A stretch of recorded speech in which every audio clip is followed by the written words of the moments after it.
All right, so here we are. This is the MTFU Podcast number 3. I'm here with Dave Cassidy. I'm Rob Esposito. Today we're going to talk Hello. about engineering.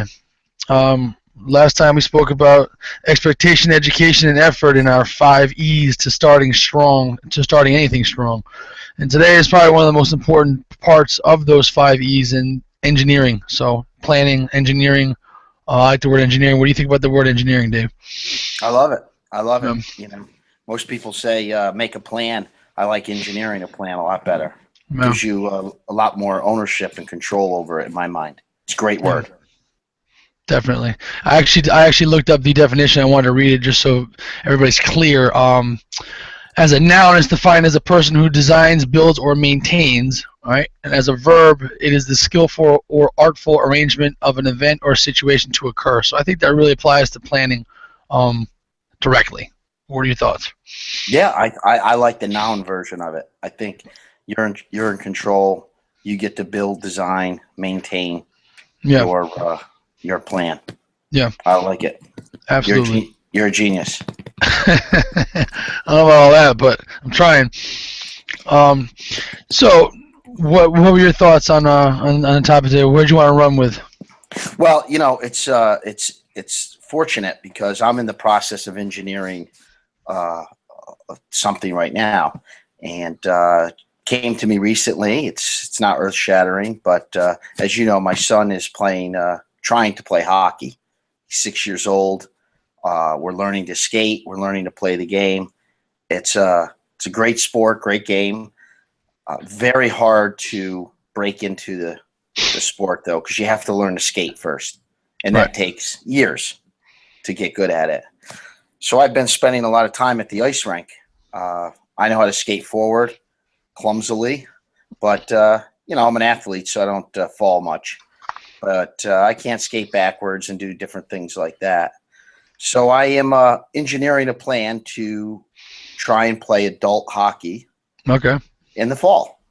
That's, I'm, that's cool. I'm there so much on these public skates that I might as well utilize my time. It's fun.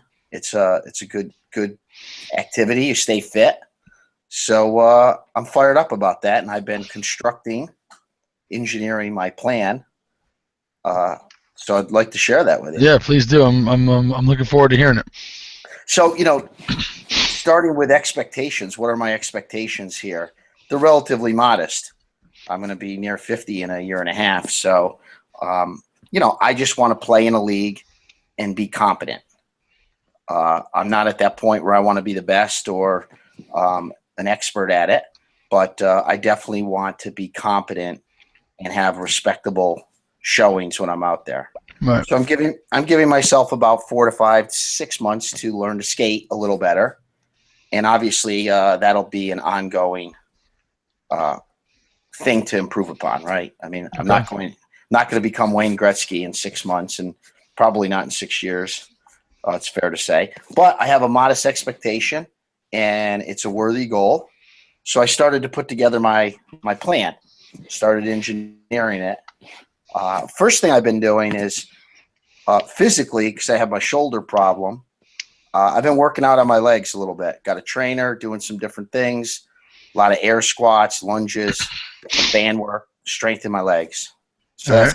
that's a good starting point for skating. Because right now I'm a little out of shape. I bought some training equipment for my son, which I'm able to use, hockey sticks and little things at home that help you control the puck. So I've been using that just occasionally. And now the next thing is I need to buy the equipment. And, you could go about this two different ways, right? Why not learn to skate and then buy the equipment? I Right. could certainly rent. But in my mind, I think the goal is strengthened when I invest in the equipment. Right. That it's real. I have the stuff. I'm going to do it. Okay. Now it's a good point. I'm definitely a believer in that. Now, what is the point where you decide to invest? Like, is there a certain benchmark that you achieve before you start to invest in those kinds of things? The benchmark for me is I have made a final decision that I'm going to do this. Okay. So I don't physically. I know I can. Certainly I could get injured and things could change and all that, but mentally I have made the decision. I'm absolutely going to do this. Right. I visualize my fall and winter engaging in this activity, whether it's just casual stick time on the ice with my kid or actually playing in the adult league, which I would like to do. Right, because I can think back to a lot of personal things myself, and then a lot of clients stuff as well. When they get into different activities, they tend to like go all in when it comes to all the gear, and then 6 months to a year later, it's just sitting in the fucking garage, Well, that happens for some people. It's happened to me. It may happen here. I don't think so, though. I'm fairly committed to the goal. And the reason for that, I'm more committed to this goal than I typically might be to a recreational activity. It's just that my son's involved in it so much. I want to set an example. I want to show him how one can, have a goal, work hard, and succeed at it. So I have a good purpose behind this outside my personal gains. I didn't realize I moved my screen. Sorry. Yeah. I thought it was intentional. No. I'm looking at our next note here. All right. So you've made a commitment, all in. 6 months, you're going to be backwards skating, putting work on the ice, leagued up, right? That is my goal. I'm gonna use this open skate time because I'm there 2 to 3 times a week. I'm going to get on the ice. I'm going to practice. I'm going to start to immerse myself in it. I'm going to watch some videos. I've already started that. I'm going to make it fun. I'm going to talk hockey with people, which I've not done. I mean, I like the sport. I don't know much about it. Okay. Other than, going to games and being a casual fan. And then I'll probably take a few skating lessons through the summer and evaluate my progress in July.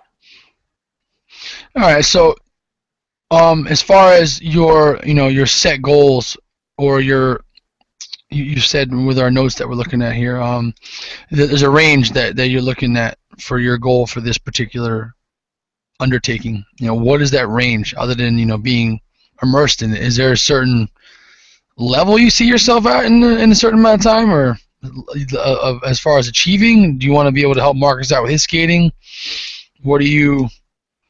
What's the range for you? Yeah, it's a very good question. And, it's a little flexible here. I certainly want to learn to skate backwards. So that's the lowest point of the range. Okay. The highest point is I want to play in a competitive hockey league at 49 years old. Cool. And I see myself being pretty good at it, actually. And that's what I'm aspiring to. I see myself as being a competitive person, athletic. And I like to win, but that's my range. If I come out of this and I'm skating backwards and I'm a better skater, I'm out $1,000 in equipment, I guess, whatever it comes up to. If it works out, I have increased my horizons. I've expanded my knowledge, and I believe you stay young by trying new things. And this would be something that's new to me. Right on. I like it.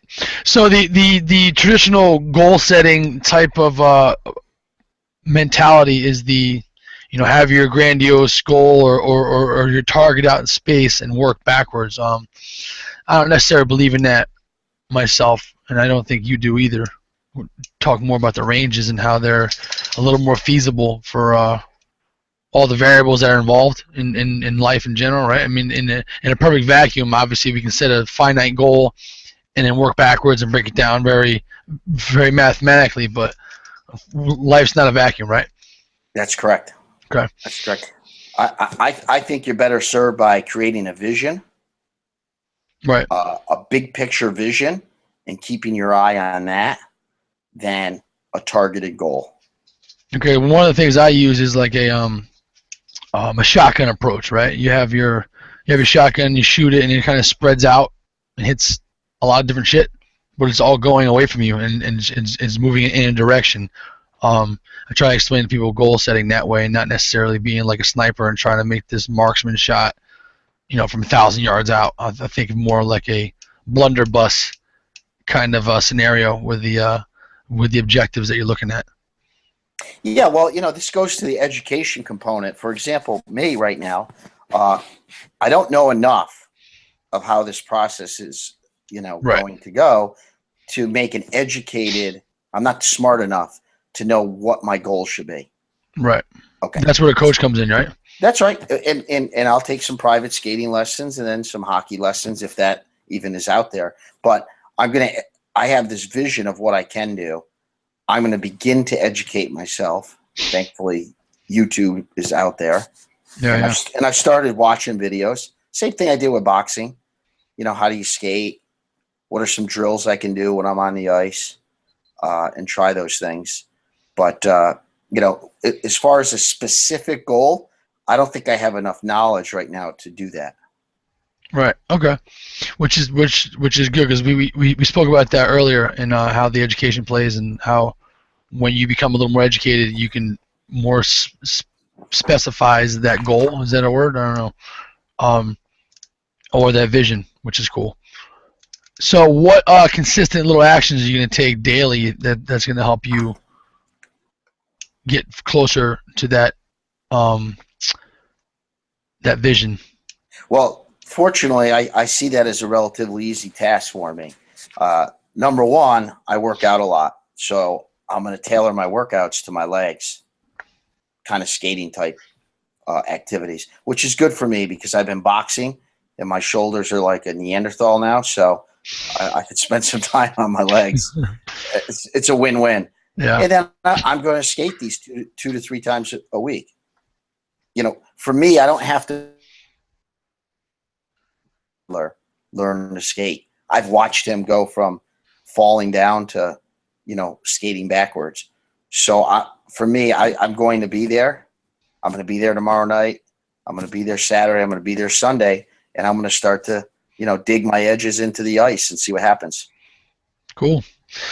So then, my thought and what I preach to my guys are, the planning aspect, the engineering of it, kind of break it down to a weekly thing, monthly, weekly, quarterly kind of deal, where at the beginning of the week, you kind of set your objective for the week and then plan out your days accordingly. And obviously you want your most important things to be priorities. So first. So I've been trying to get my guys to look more at their priorities and what's the most important thing. So if you come in and do a training session, what's the most important thing in the training session? Is it the big lift, the most important one, or just some accessory stuff we do? It's probably going to be the big lift, the most important one, the biggest bang for your buck. Do you agree with that? I think that you need to. I think that you need to have your priorities laid out, and you want to do the first things first, right? Right. There's a lot of great quotes and articles written about, do the important things and then don't do the other stuff. Yeah. So, I agree with that. But, in your world, I think a lot of that comes down to the coaching too. To do CrossFit well, you can build on some of that stuff, but, it helps to have a coach tell you that. Yeah. So one quote I've been using a lot, and I think it applies to so many aspects of life, is that Mike Tyson quote: "Everyone has a plan until they get punched in the mouth." Absolutely. But adversity is the way, right? The obstacle is the way. That's the big book that's out there now. Yeah, certainly. We're all going to get punched in the face, so you have to. Well, in the way I look at that, like as far as the planning goes, is, you need to make sure the plan is in place in such a way that you're going to get punched in the face. So the plan is not, or the engineering is not so safe to the fact that you're not going to have a point where you're going to have an obstacle. Does that make sense? Yeah. Because then you'll be thrown off by that obstacle. Walk and talk. Yeah, I see that. So no, so what I'm saying about that is like for instance at a workout, you get a workout going on, right? And you know, you have your plan in place and what you're going to do for the certain workout or the certain day. And instead of, you know, going hard, you decide to go a little bit easier, and then it ends up not being a good workout. I find that to be the case when it comes to regular goals in life too. If they're too easy to achieve, then they're not really as beneficial as they can be. You cut out the workout or the goal? Well, both. So, say I'm doing a workout. My goal is, you know, X, and the goal is a very easy goal. So the workout doesn't end up being as beneficial as it could have been. So I'm almost wasting my time. I kind of view engineering a plan for anything the same way. It needs to be a little bit of a challenge. There needs to be a point in that engineering, in that plan, where you get punched in the mouth, and you have to redirect a little bit. Yeah, it really, the only way to overcome that on a consistent basis is with a big vision, right? A vision of what you want to do, where you want to be, and a purpose, right? If you don't have those two things backing up your specific goal, The why, yeah. Yeah, I think you have a problem. Right. Right? So I know everything that I've succeeded at life at, I've had a purpose behind. The things that I didn't succeed at, I didn't have a purpose behind. And, you know, to be fair, I've done CrossFit. I haven't really succeeded at it. It's been useful to me, but my purpose for CrossFit was boxing. Right. And, you know, so if I didn't do well at CrossFit, it was okay because my eye was on the ball of boxing. But if I can't box for some reason in the future, which is a real, you know, it's a possibility, and I immerse myself in CrossFit, I would have a very specific vision of what I wanted to accomplish. I would keep my eye on that vision. I'd have a purpose, and then I would lay out my plan. I would engineer it. So how about the engineered fights this past week? I know you watched both the main events there, Holly Holm and Miesha Tate and Conor McGregor and Diaz there. What are your thoughts about their engineering of their camps, of their fighting, etc.? Since you have a great point, you know, and look at Conor McGregor. I don't know if you know this. He is a big proponent or follower of The Secret. Right. He attributes his rise in the UFC to The Secret and visualizing and expecting and asking. And he lost a fight, right? Right. But he also engineered his entire success. He made probably $10 million in the fight, so it wasn't really a loss. He's engineered his career in a way that is phenomenal. Everybody's envious of it. So as for the actual fight, you know, I could talk about the details of that, but for him, I think it was a win even in the loss. Yeah. So, but I mean, obviously fighters want to win no matter what. But what? So his plan outside of the actual fight was a win. So his vision, his objective, right, was probably a bunch of different things. And then since the fight didn't work out to his benefit, all the other things he wanted to fall in place did. It's obviously still a win overall for him. But him being a fighter, I'm sure that there's some kind of I'm sure it stings a bit, you know. Absolutely, and I don't think he engineered this loss. Right. I think he got beat. I actually think he beat himself personally. I think he unloaded on some heavy punches. He talked incessantly afterward about he lost the fight with energy, and Diaz won that. I agree with that. He loaded up heavy on punches, and he gassed. Yeah. And then he quit, which was not a win. Right. There's no question he quit in the end. But he was gassed. So the actual fight for him, if you watch it, and I've watched it several times, he was amazing for a minute, and then he wasn't. But that's the fight game. Right. But I mean, fighting, combat, you know, it's all attributed to real life situations, right? So when you have those kind of adverse, things happen, what do you do to get your plan, your idea, your objective back in the top of your mind? You know what I mean? What's a tactic that you may use when you do get punched in the mouth and things aren't going your way? Do you keep digging it out? Do you recalibrate? What do you do personally? And I'll tell you what I do. All right. I think of my vision, and if I need to, I'll recalibrate my vision. Right. Right. So that's number one. And then I will consider my purpose. And those things for me are important. The day-to-day stuff, the daily workout, the daily grind, you're going to have bumps in the road. You're going to have setbacks. You're going to be down and out for a week or two. But if you have a vision and a purpose behind that, then, and that's why I said in the beginning of this, I think reasonable expectations are better for goal setting than I grandiose. I can do anything. And I'm all for that. I can do anything. You can do anything. The people listening can. But it is harder to achieve that because you really got to invest every ounce of energy to get that grandiose goal.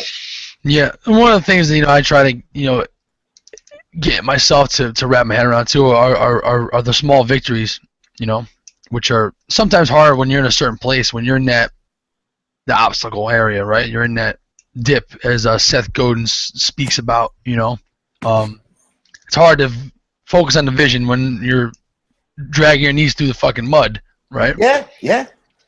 I've been a lawyer almost 20 years now.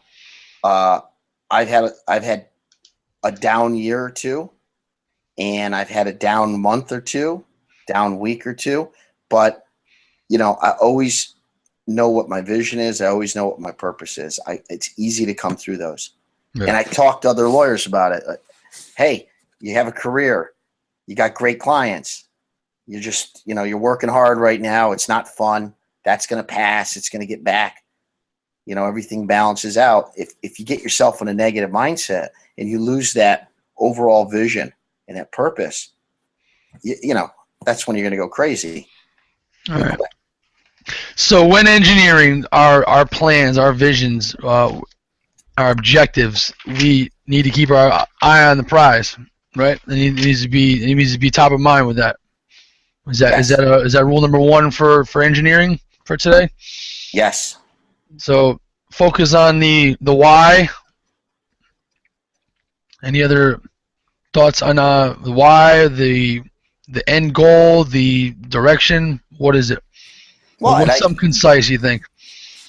I think that a concise way of looking at engineering a plan is look at where you want to be, right?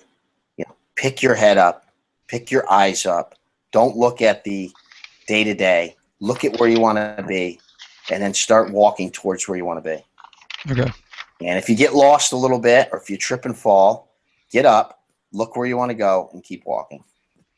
Now, there's a lot of good information out there. One of the things I really like is detaching yourself and trying to get outside your own lens and try and look at it from a third person perspective and see how far you've come.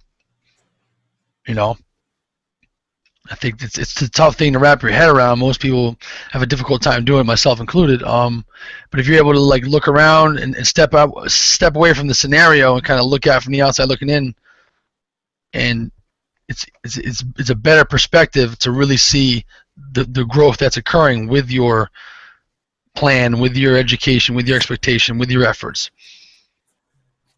What are your thoughts on that? Yeah, well, I think that's a good way of saying to have a good support system around people who can make observations and give you some positive feedback or negative. But, certainly most of us, when we're in the midst of trying something, right, you're going to be harder on yourself than maybe a friend would say, hey, look what you did. You're working out. A year ago, you weren't even working out. Now you're working out 2-3 times. Things aren't working out the way you want. You make an adjustment, but don't don't forget what you've accomplished. So I think that's good. I don't really have a problem with that personally. I don't quit when things are tough. It's just not in my DNA. So I really can't speak to that too much. I just keep going until I paint a new picture. Okay. So what point do you change your direction? Yeah. I don't unless I want to. I gotcha. All right. I guess if I started a task, I usually make a commitment. If I'm not good at it, I guess, I'd have to evaluate my vision, but I usually do pretty well at what I set my mind to. So I keep improving and going forward.